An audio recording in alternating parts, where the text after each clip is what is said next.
Pagbati po sa inyong lahat, mga kababayan at mga mahal po naming taga-subaybay. Ako po si Jazz Vlog. Rekta na kagad tayo, mga kababayan. Tayo po ay nakikiramay dito sa flood control investigation, mga kababayan. Ililibing na po kasi ito, mga kababayan, dahil sa alam naman nating lahat na nagbago na po ang liderato ng Senado, mga kababayan. At ang mga nakalagay po ngayon dyan, ang mga nakaupo, pawang mga nagtatakip sa investigasyon. Pawang mga ang gusto ay pagtakpan o ang gusto ay ilibing na ang investigasyon dyan sa flood control scandal na yan, mga kababayan. Kaya kung nakikita nyo dyan sa screen, nakikiramay na tayo, mga kababayan, at tuluyan ng ililibing yan, mga kababayan, hanggat sila po ang nandyan sa Senado, lalong-lalo na ang itinilaga dyan bilang chairman ng Blue Ribbon, mga kababayan, ay walang iba kundi si Senator Erwin Tulfo, mga kababayan. Siya po ang isa sa mga pinangalanan, hindi lang pala 6, mga kababayan. Marami pa pala ang na-deliver sa kanya di umano nitong mga Brave 18 at ngayon ay naging 22 na sila doon sa isinagawang huling press conference, mga kababayan. Pagkatapos nung nagpalit ng liderato sa Senado, siya po ang inilagay nilang chairman ng Blue Ribbon, mga kababayan. Napakahusay ng mga estratehiya, mga kababayan. At mamaya, pakikinggan natin ang sinasabi nitong isang retired Brigadier General Garcia, mga kababayan, katulad nung nakikita nyo dyan sa screen ninyo. Pero bago tayo pumunta dyan, siguro puntahan na natin kasi nabanggit na rin natin. Mas maganda kasi na pakinggan na lang natin, mga kababayan, ha. Eto. Panoorin natin, mga kababayan, ang sinasabi ni Brigadier General Garcia. At tingnan natin ano ang kanyang sinasabi tungkol sa pagkakatalaga kay Senator Erwin Tulfo bilang chairman ng Blue Ribbon, mga kababayan. Ginoong Erwin Tulfo, hindi ka pwedeng maging chairman ng Blue Ribbon Committee. Ano daw, mga kababayan? Ginoong Erwin Tulfo, hindi ka raw pwedeng maging chairman ng Blue Ribbon Committee. Bakit po? Bakit po? Dahil hindi mo iimbestigahan ang sarili mo. Ngayon pa lang umiiwas ka na eh. Hindi mo iimbestigahan, Anya, ang sarili mo. Totoo nga naman. Paano mong iimbestigahan ang sarili mo? Ngayon pa lang umiiwas ka na. Sinasabi mong hindi kailangang imbestigahan ng Blue Ribbon Committee ang malakihang nakawan sa flood control project. Oo, may video sa niyan eh. Hindi na raw kailangan na imbestigahan ang flood control scandal, yung napakalaking nakawan na nangyari sa kasaysayan ng Pilipinas. Yan ang sinasabi niya. Kaya iwas pusoy ito mga kababayan. So doon palang kita na ang motibo mo. Hindi ka talaga bagay dyan dahil sabi nung Brave 18, 10 maleta ang dineliver sa'yo. So you cannot be... Ilan daw, mga kababayan? Ilan daw? 10 maleta. Hindi, ang noong kasi nung nakaraan, nung wala pa yung 4 na naidagdag na Marines, na dating sundalo, mga kababayan, sa kanilang press conference, 6 lang ang na-deliver di umano sa kanya. Isang assorted, medium at saka small sizes ng maleta. Ngayon lumalabas, nung nadagdagan yung bilang ng mga witness, nitong mga dating sundalo, naging 10 na mga kababayan. So, dumami po yung na-deliver kay Senator Erwin Tulfo na yun ang dahilan, sabi nitong retired Brigadier General na ito, hindi pwedeng maging chairman ng Blue Ribbon, mga kababayan. Investigator. Isa ka kasi sa iimbestigahan. Hindi ka anya pwedeng maging investigator kasi isa ka sa iimbestigahan. Totoo naman. Okay. So, yun ngayong sinasabi mong hindi na iimbestigahan ng Blue Ribbon Committee. Maliwanag na maliwanag, hindi mo naiintindihan yung pinagsasabi mo. Yeah, hindi. Kasi yung investigasyon ng Blue Ribbon Committee, iba yan sa investigasyon na nasa ulo mo. Yung nasa ulo mong investigasyon parang investigasyon ng pulis. At saka investigasyon siguro katulad nung ginagawa nila, sir, sa programa nila na isumbong mo kay Tulfo. Ganon siguro ang investigasyon na gusto niyang mangyari. Hindi katulad ng investigasyon sa Blue Ribbon. Iba talaga ang nasa utak niya. Investigasyon ng pulis at investigasyon ng isumbong mo kay Tulfo. Ganon siguro. O investigasyon ng ombudsman. Yung investigasyon ng pulis, pang-kriminal. Oo. May sala, pwedeng papaila ng kaso, yung gano'n. Prosecutorial naman yung sa ombudsman. Sa Blue Ribbon Committee, Yan. ang investigation yan, in aid of legislation. Tama. You have to understand ano nangyari, bakit sila nakapagnakaw ng ganong karami, bakit ganong kalawak. Tapos lilimbag kayo ngayon ng batas para ma-prevent na maulit yung ganyang klaseng nakawan. At ngayon mag-i-impose kayo ng penalty. Siguro ang gagawin nyo, magsasuggest kayo para maiwasan yung corruption sa ating gobyerno. Siguro magsasuggest kayo, ibalik na natin ang death penalty. At ang ma-convict sa corruption, sa plunder, death by firing squad. Pagkatapos, babariling ka dun in public, yung pamilya mo nandun sa parantro. Para hindi ka pamarisan ng mga anak mo. Tama eh. Oo, pagka ganito siguro at naisulong yung ganitong sinasabi ni Sir na ang mga mapapatunayang nagkasala, lalo na dyan sa pagnanakaw, napakalaking panglilimas sa kabangyaman ng ating bansa, eto, para hindi ka pamarisan, hindi lang ng mga anak mo, kundi lahat ng mga Pilipino. Naintindihan mo? Kailangang imbestigahan ng Blue Ribbon Committee yung malawakang nakawan para malaman ninyo kung anong batas ang lilimbagin ninyo para ito ay hindi na maulit. Tama eh. Kaya nga mayroong investigasyon sa Blue Ribbon, Senator Erwin Tulfo, hindi katulad ng investigasyon sa pulis, sa isumbong mo kay Tulfo at kung ano-ano pang mga investigasyon, iba ito. Kasi pagkatapos na mapatunayan na may nangyayaring ang ganyan na nakawan, lalong-lalo na itong flood control na trilyon ang ninakaw dyan, gagawa kayo, maglilimbag kayo ng mga batas. Pagkatapos, yun yung inyong ipatutupad para mapreventahan ang mga ganyang pagnanakaw. Gagawa kayo na halimbawa ng batas na ipapiring squad ang mga sangkot dyan, ang mga mapatunayang talagang nagnakaw dyan, ang mahirap dyan, baka isa po kayo sa ipapiring squad, yari na tayo dyan.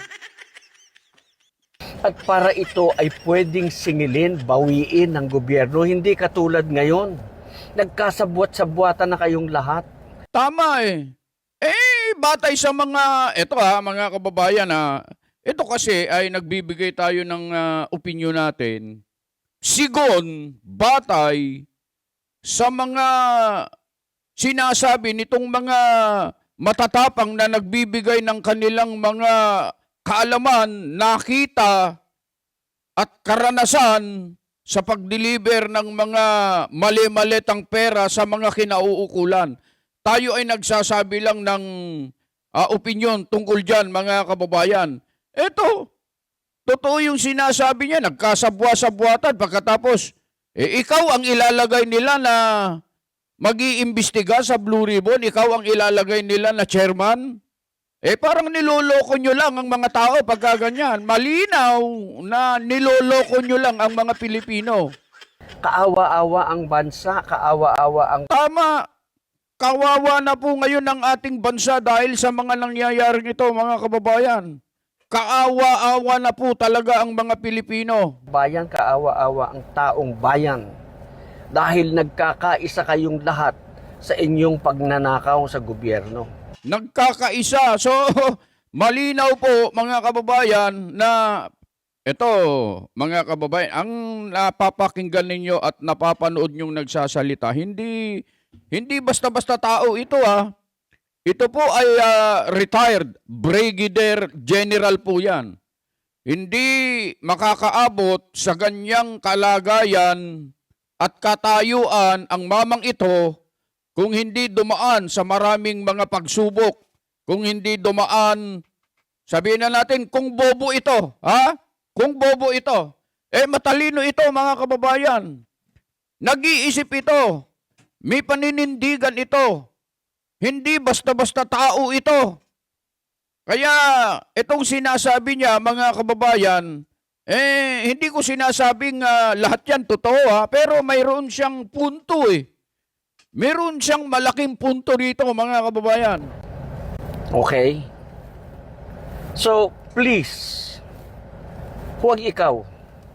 Maraming matipuno dyan, maraming gagalang-galang pa sigurong natitirang kasamahan mo. Naintindihan mo ba ibig sabihin ng Blue Ribbon Committee? Bakit yan blue? I-google mo para maunawaan mo.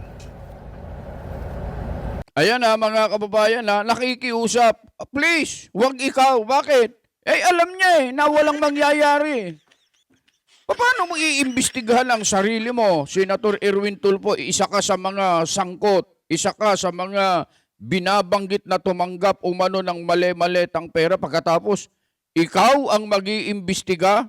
Ano ang mukhang ihaharap mo sa mga Pilipino na sasabihin mong huwag kayong magnanakaw, ikaw mismo itong nagnanakaw? Parang ganun ito Paano ka makapagtuturo ng wastong kondukta ng isang bagay na ikaw mismo ay ginagawa mo ito, katulad ng pagnanakaw? Ang sinasabi natin na opinion ngayon, ibinabase lang natin sa sinasabi nitong mga witness.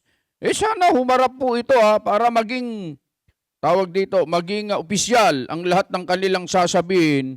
Sana magkaroon ng pagdinig dyan sa Blue Ribbon.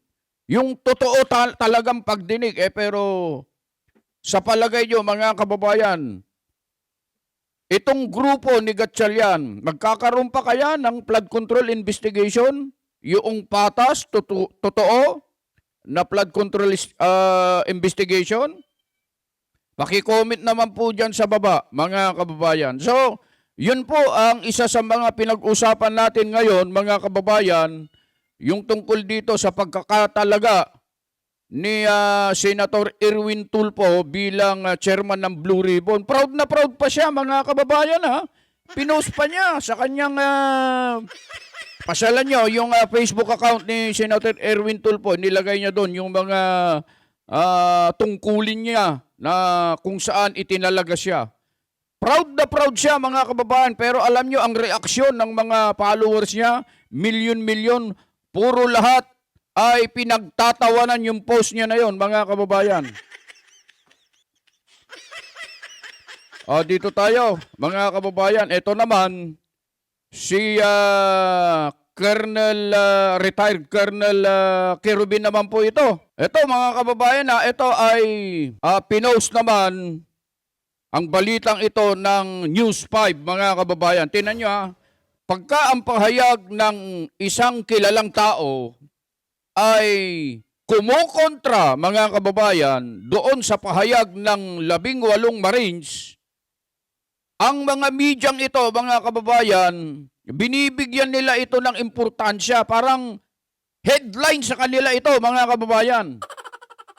Pero noong nagpa-press con, itong mga 22 dating sundalo, yung mga pinagbabanggit ng mga sundalong ito, hindi nila pinost, mga kababayan. Ha? Kaya mapapansin ninyo kung ano ang imahe ngayon ng media.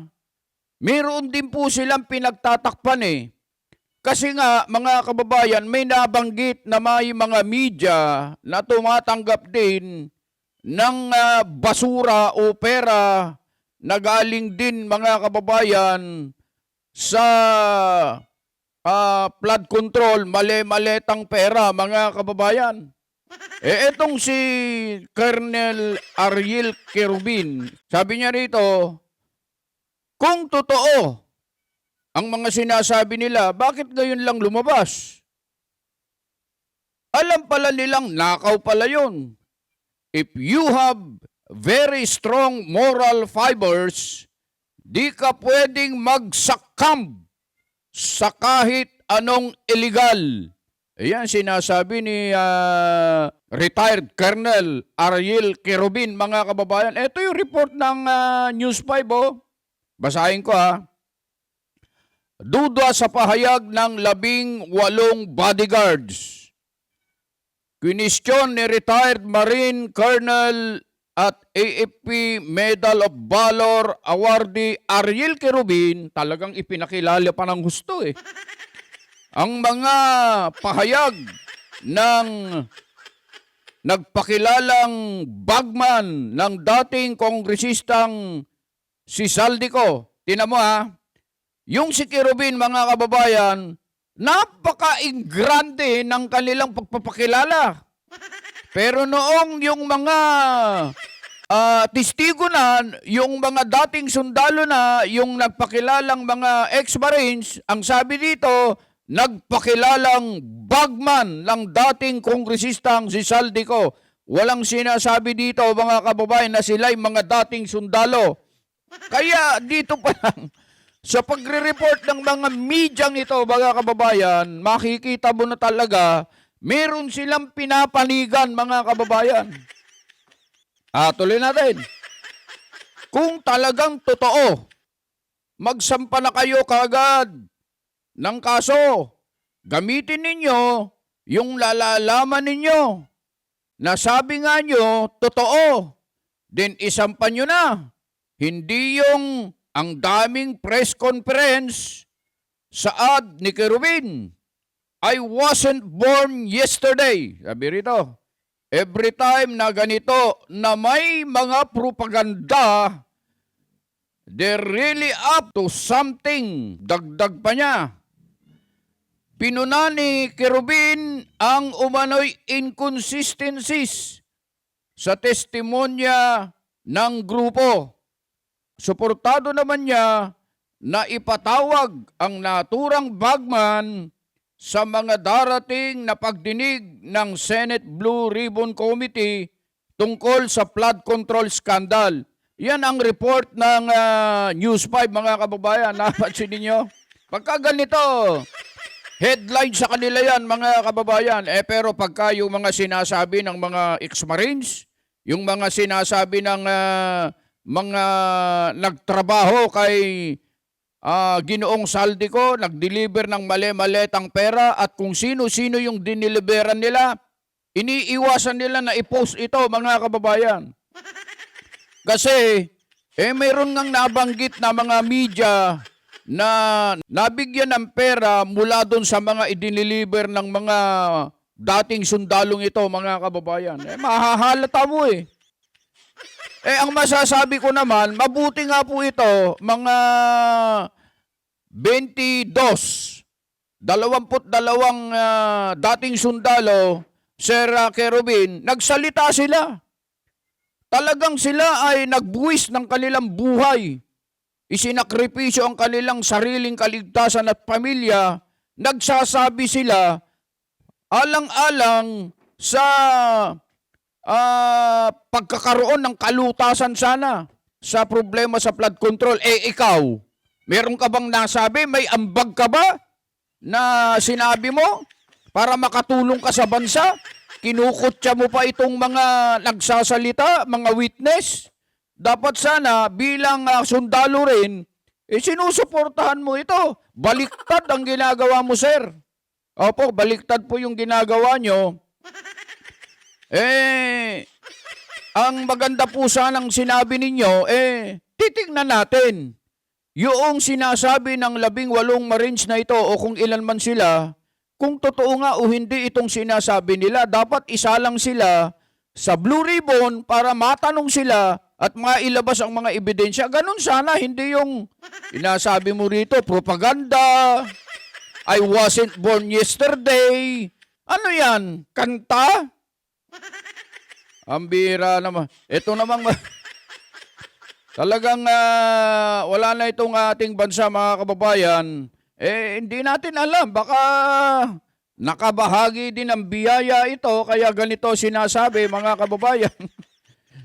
Dumako na tayo sa kabilang bangir, mga kababayan, na pag-uusapan natin. Ito naman.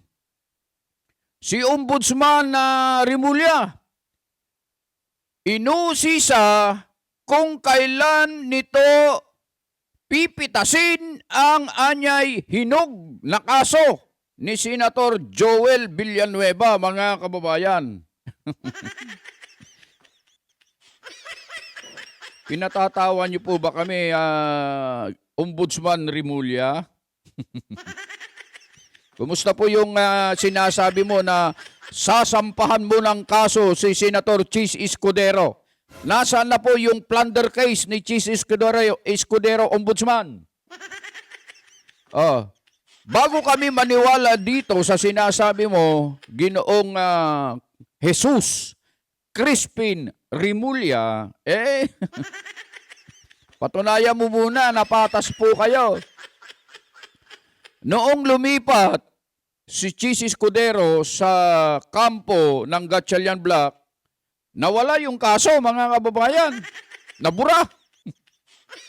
Yung sunod-sunod na papresko noon, yung sunod-sunod na mga post noon ng mga media tungkol sa kaso ni Chis ay naglahong parang bula, mga kababayan. Eto, mga kababayan, abangan ninyo. Itong sinasabing pipitasin yung kaso ni Senator Joel Villanueva, maniwala kayo, mga kababayan, mawawala na rin po na parang bula yan. Lahat ng mga bumabaliktad, mga kababayan, na nanggaling sa grupo ni Cayetano at lumilipat sa grupo nila Tito Soto at Gatchalian, lahat ng yan, mga kababayan, ay mawawalan lahat ng kaso yan, mga kababayan.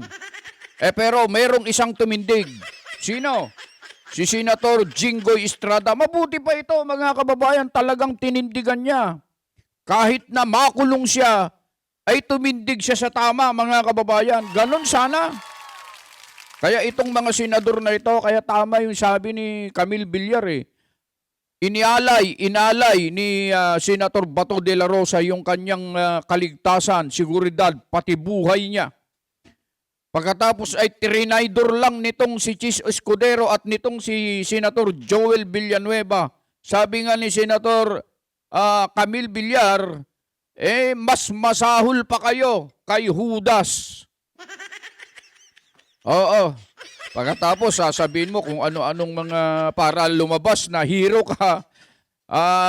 At yun naman ang pagpapakilala sa iyo ng iyong mga kasama. Para po sa inyong kaalaman, kung kayo pong mga senador, hindi po tanga ang mga Pilipino. Hindi po sila natutulog, nagmamatsyag lang yan. Matatalino po ang mga Pilipino.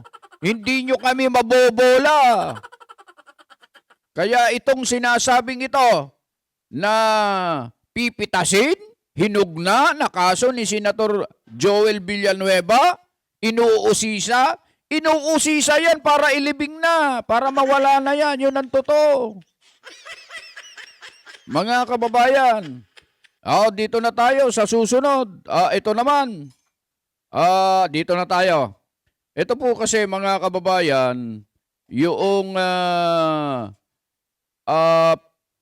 pahayag naman ni Senator Ping Lacson. Lalakihan ko para makita ko kasi hindi ko nakikita. Ayan, lalakihan ko. Ayan. Sabi niya rito, estimated cost, 700 million. Output, chaos, gunfire, batos escape despite ICC issued warrant while under its protective custody. Session boycott, failed destabilization attempt, and unauthorized committee hearings. Yan daw po ang ginawa at nagawa ni Senator Alan Peter Cayetano sa loob ng 28 araw ng kanyang pamumuno bilang Senate President, mga kababayan, sabi ni Senator Ping Lacson. Senator Ping Lacson, una sa lahat, sino po ba ang nag-walk out? Una sa lahat, sino po ba ang nagsabi na may threat ang Senado? Sino po ba ang nag-initiate ng warrant of arrest kay Bato? Hindi po ba lahat yan ay sa kampo nyo? Pagkatapos kukwestiyonin mo, sasabihin mong ganito ang nanggawa o nangyari sa loob ng 20 araw ng pamumuno ni Senator Alan Peter Cayetano, kung ano-anong mga alibay ang sinasabi nyo para hindi makapag-hearing. Sinasabi nyo pa na may threat ang Senado para hindi umusad ang hearing sa Blue Ribbon. Ngayon, mga kababayan, eto mga kababayan, ngayon, at sila na ang nakaupo, nagbago na ang liderato sa Senado. Meron pa bang threat sa Senado? Wala na po, mga kababayan. Dire-diretso na po ang andar ng aircon, mga kababayan. Kaya itong sinasabi nilang ito, mga kababayan, puro pautot lang nung si Senator Alan Peter Cayetano ang nakaupo dyan kung ano-ano na mga dahilan ang kanilang sinasabi para lang hindi makapasok itong mga senador sa grupo ni Alan Peter Cayetano. Gusto nilang i-lockdown ang Senado para hindi makapag-hearing dyan sa Blue Ribbon at maimbestigan ang flood control. Yan ang totoo, mga kababayan. Kaya, Senator Ping Lacson, magdadahan-dahan po kayo sa sinasabi nyo. At ang totoo, kayo naman ang ang ginawa nyo. Sa loob ng halos 9 na buwan, mga kababayan, 9 na buwan, mag-iisang taon na, mga kababayan, na siya ang nasa Blue Ribbon. Ano nagawa mo, Senator Ping? Ang nagawa mo, pinagtakpan mo yung mga magnanakaw, ayaw mong ipatawag yung malalaking tao na binabanggit ng mga witness na na-deliveran ng maleta. Ikaw ang sumasagot sa mga tanong sa mga witness, at yung mga witness, dinadala nyo kaagad sa DOJ na kahit hindi pa natatapos ang investigasyon para mapalitan ang kanilang sworn affidavit, para ma-revise yung kanilang sinasabi at makapagdagdag kayo. Ganon ang style nyo nung kayo ang nasa Blue Ribbon, halos isang taon na. Tapos 28 days lang, ang dami mong sinasabi. Pinigil-pigilan nyo nga para makapagsagawa ng investigasyon itong grupo ni Cayetano. Tapos kung ano-anong sinasabi mo, Senator Ping.